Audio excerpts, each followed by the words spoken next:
حج کا پہلا مقصد ہے امتثال امر الہی، اللہ کے حکم کی تعمیل کرنا اور اپنے ذمے جو فریضہ ہے اس کو ادا کرنا، اور اس پر اس نے اجر بھی رکھا ہے۔ جس شخص نے حج کیا اور اس نے کوئی ایسا عمل نہ کیا جس سے منع کیا گیا ہے، رفث اور فسوق، تو وہ جب واپس پلٹتا ہے تو ایسے ہوتا ہے جیسے ابھی ماں کے پیٹ سے جنم لیا، اس کے سارے گناہ معاف کر دیے جاتے ہیں، اسے مستجاب الدعوات بنا دیا جاتا ہے۔ گھر پہنچنے سے پہلے حاجی جس کے لیے دعا کرے اللہ اس کی دعائیں اس کے حق میں بھی قبول فرماتا ہے۔ تو زندگی میں ایک مرتبہ حج فرض ہے، اور وہ بھی اس پر جو صاحب استطاعت ہے، اور اگر اللہ بار بار یا ہر بار نصیب فرمائے جب تک اس کی صحت استطاعت ہے تو یہ بھی ایک اچھی اور بہتر بات ہے۔ حج کا دوسرا مقصد رضا الہی کا حصول ہے، اور یہ حج کے علاوہ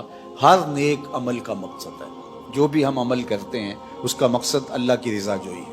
اگر اس کا مقصود تسکین نفس ہے، اس کا مقصود لوگوں پر اپنا تفوق ثابت کرنا ہے، حاجی کہلانے کے لیے حج کیا، یا کوئی اور مقصد تھا، تو پھر وہ حج نہیں ہوگا۔ ریا سارے عمل کو باطل کر دیتی ہے۔ اللہ کے محبوب علیہ السلام نے کسی عمل کو شرک نہیں کہا سوائے ریا سے، ریا کو شرک اصغر کہا گیا۔ تو حج کے سفر میں باقی اعمال خیر میں اپنے آپ کو ریا سے بچانا چاہیے، چونکہ اللہ قیامت کے دن جو ریاکار ہوگا اس سے کہے گا کہ جن کے لیے تو عمل کیے تھے، جن کے دکھلاوے کے لیے کیے تھے، ان کی جزا ان سے لے۔ تو آقا کریم نے فرمایا اللہ صرف اسی عمل کو قبول کرتا ہے جو اسی کے لیے کیا جائے۔ اس حدیث کو اگر ہم اپنی زندگی میں اپنے ساتھ جوڑے رکھیں تو ہمارے عمل سے، رویوں سے، طرز زندگی سے ریا ختم ہو جائے گی۔ حج کا مقصد اپنے گناہوں سے معافی ہے۔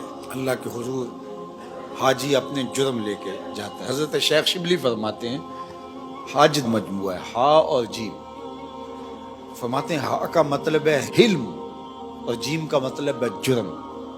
تو گویا حاجی بارگاہ ایزدی میں جا کے عرض گزار ہوتا ہے مالک تیرے حلم کی مثال نہیں اور میرے جرموں جیسے جرم کسی کے نہیں۔ تو حلیم کی بارگاہ میں ایک مجرم اپنے جرم لے کے آیا ہے تو وہ اللہ کی چوکھٹ پہ اپنے گناہوں کو رکھ دے۔ تو حج پھر ایک ایسا عمل ہے کہ جس کے نتیجے میں بندہ ایسے ہوتا ہے جیسے ابھی ماں کے پیٹ سے اس نے جنم لیا۔ تو گناہوں کی معافی کے لیے حج کیا جاتا ہے۔ حج کا ایک مقصد اجتماعیت کا عملی ظہور ہے۔ مسلمانوں کو اللہ تعالیٰ نے ایک اجتماعی زندگی عطا کی ہے، ایک معاشرت ہے، اسلامی معاشرت، جس میں ہم محلے کی سطح پر 5 وقت مسجد میں جمع ہوتے ہیں، پھر علاقے کی سطح پر جمعۃ المبارک کے موقع پر 8 دن کے بعد ہم جمع ہوتے ہیں، پھر ہم شہر کی سطح پر سال میں 2 مرتبہ عیدین کے موقع پہ جمع ہوتے ہیں۔ یہ ہمارا اس سے بڑے سائز کا اجتماع ہے۔ اور پھر عالمی سطح پہ ہم پوری دنیا سے میدان عرفات میں، منی میں، مزدلفہ میں، حرم میں حج کے موقع پہ جمع ہوتے ہیں۔ تو یہ مسلمانوں کا عالمی اجتماعی نظم ہے اور مسلمانوں کی شان و شوکت کا ظہور ہوتا ہے۔ اور اس میں اس کے ساتھ جڑا ہوا معاملہ جو خطبہ حج ہے، پوری دنیا سے نمائندہ اجتماع ایک جمع ہے اور امام حج نے ان کو خطبہ دینا ہے۔ تو کیا وہ خطبہ رسمی ہوگا؟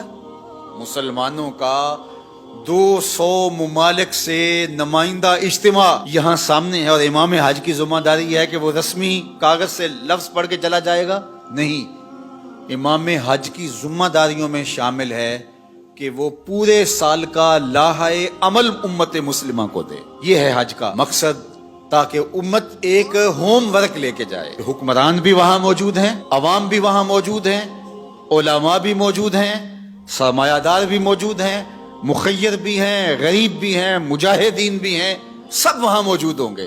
تو امام حج کا خطبہ اس سال کس موضوع پہ ہونا چاہیے کہ ہم نے فلسطین کے ان مجبوروں کو کیسے آزاد کروانا ہے۔